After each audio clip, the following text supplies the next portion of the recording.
You Are My Sunshine by Rob Smit. Step 4. The Roping.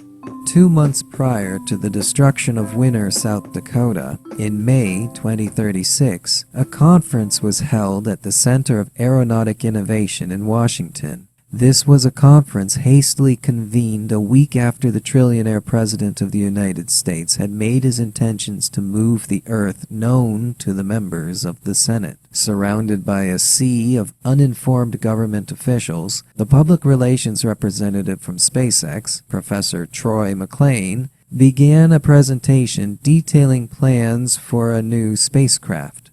He was quivering with excitement as he described the new craft, the X-12V, nicknamed the Hammerhead. Whether he was trembling in anticipation of seeing the prototype craft go into production, or if he was aquiver thinking about the whopping price SpaceX would charge for it, this was not known. Blueprints were flung across the vast white expanse of an IMAX screen from a projector inside the presidential movie suite. The outline of X-12V hung before the audience, odd and alien-looking. McClain began talking to the assembly of scientists and government officials. "We call X-12V the Hammerhead because it looks like a hammerhead shark. The bow of the ship has a grossly extended impact barrel which is reinforced and contains a specially designed shock-absorbent fluid. In space, this fluid will expand and give a..." He paused, searching for the words to explain it. "Basically, if you ever held one of those big yoga balls and then jumped on it and it bounced you back with double the force, that's the power of expansion we are looking for. And so these yoga balls on the front of the hammerhead will absorb impact and at the same time reflect it."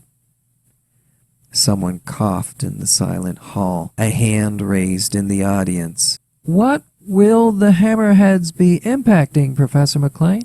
Concern was thinly veiled in the speaker's voice. "The hammerheads will impact against the side of the Space Needle at a series of locations, starting at 1 mile off the Earth's surface, and then at every half mile after that."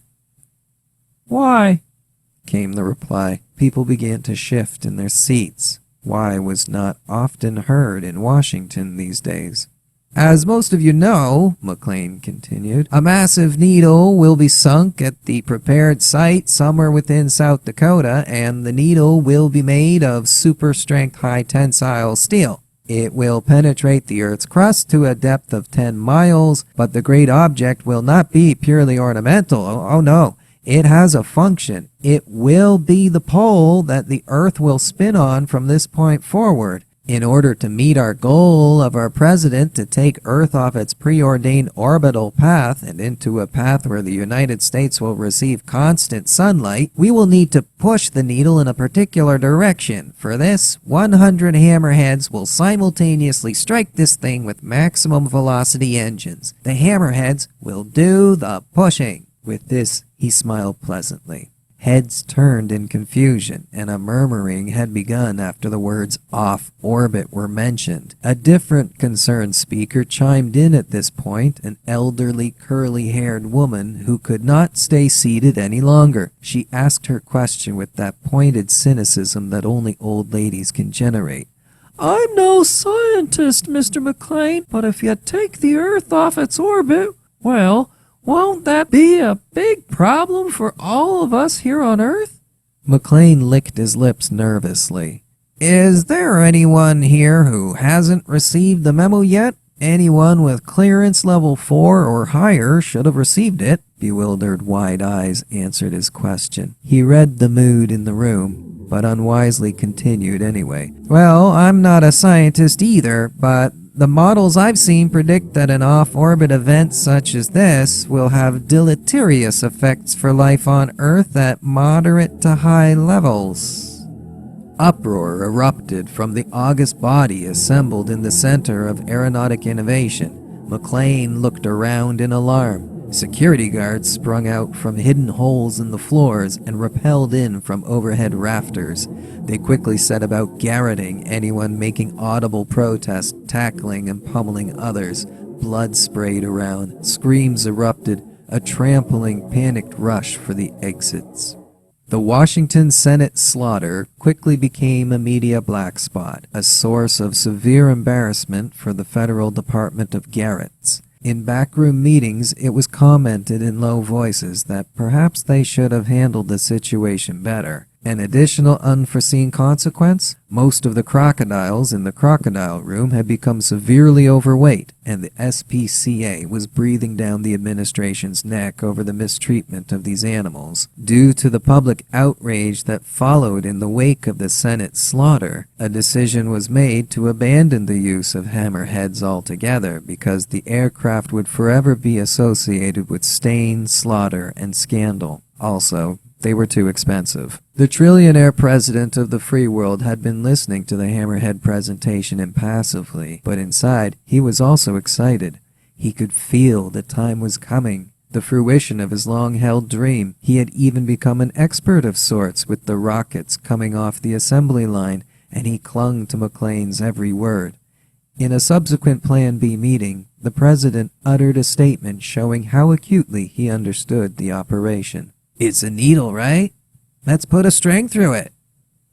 Plan B. Teams of flying aircraft would take turns wrapping steel cables the size of subway trains through the colossal eye of the needle. Each pass through the needle eye would require extreme pilot skill and dexterity. Over the weeks of this operation, whole squadrons of F-14s were trained to fly this dangerous mission to harness the needle and were often decimated in mid-air collisions. At the same time, enormous tow lines were being fastened in place in space.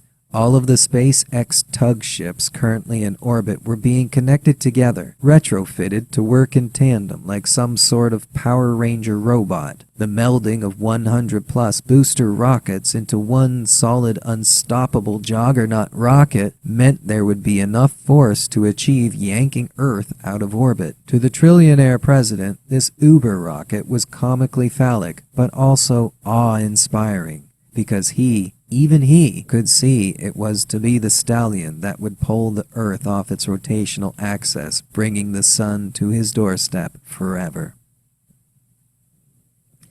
International news items. The U.S. President's disaster, Forever Sun revealed. Details have finally been revealed about the secretive plan kept tightly under wraps by the president of the free world, and these details are not good. No way. Using a massive harpoon, the president has decided to stop the Earth from spinning around, despite numerous warnings about how this will disrupt gravity and destroy civilization. The leaking of this critical information was a result of a gaffe on the president's part, in which he accidentally published the details of Forever Sun from his private email straight to the correspondents of the New York Times and the Washington Post. Attempting to backpedal from the furious public reaction, the president then tweeted on his social media site, "Relax, guys, relax." After the details of Forever Sun were published, garroting reached an all-time high around the White House, as uncooperative heads of staff and traitorous generals were purged from the ranks. It seemed that the only people not getting the garrote were the ones actually pulling the wires, and even then, some of them were committing mind-boggling acts of self-garroticide, tying their wires to mechanisms within elevators and then looping that wire around their own necks, or tying their wires to the handholds on military vehicles and then letting themselves get dragged to death. Morale could be considered low. White House staff everywhere, from agents to chambermaids, abandoned ship.